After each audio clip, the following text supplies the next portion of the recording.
ណាកីឡាករដែលលេចធ្លោជាងគេនៅហ្វាយណាយ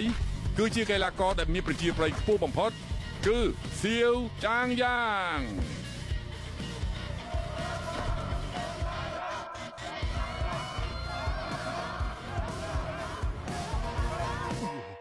ដោយសារតដៃរបស់គេខ្លាំងបែបនេះបានជាភ្នែករបស់លោកគ្រូអូមិនតាន់ដល់ពេលវិភាគពីគេទេ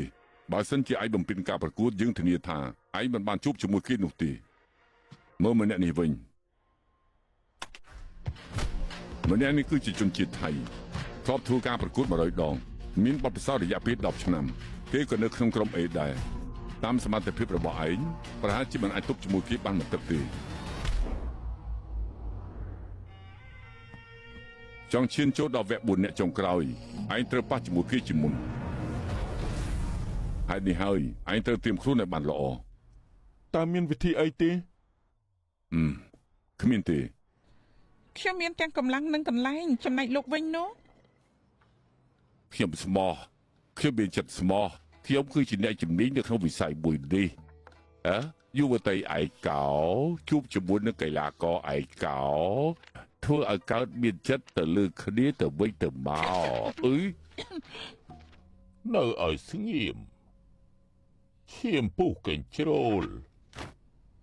ចង់បានលុយហួសកម្លាំងគួរតែរៀនទប់ចិត្ត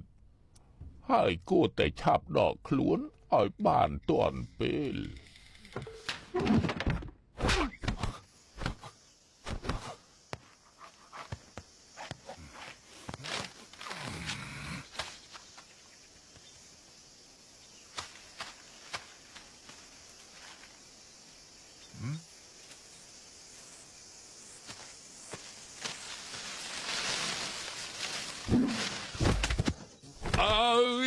ចេញទៅឆាប់ចេញទៅចេញទៅឯ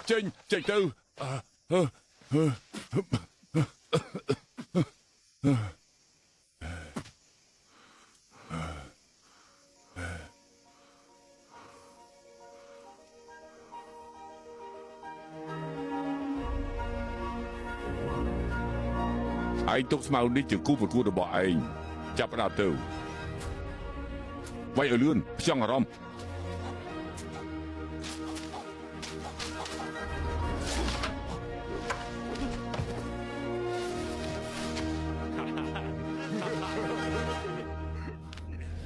សង្វៀនគឺជាសមរភូមិដែលត្រូវការប្រាជ្ញាហើយនឹងភាពរឹងមាំមុនពេលដែលចូលសមរភូមិត្រូវតែមានយុទ្ធសាស្ត្រនៅពេលដែលឯងវាយរហ័សឯងនឹងបានឃើញភាពខុសគ្នារបស់គូប្រកួតបើសិនជាឯងដូចជាស្មៅនេះសត្រូវនឹងពិបាកស្មាននឹងការវាយប្រហាររបស់ឯងបើសិនជាឯងទ្រាំបាន3ទឹកនឹងធ្វើឲ្យសត្រូវមើលលែងឃើញអាចកំបាំងនៅពីក្រោយខ្នងទាំងអស់នោះគឺអាចបដូរគ្នាបានហើយអញ្ចឹងខ្ញុំគួរប្រើយុទ្ធសាស្ត្របែបណាការនោះនៅសៀងហៃមាន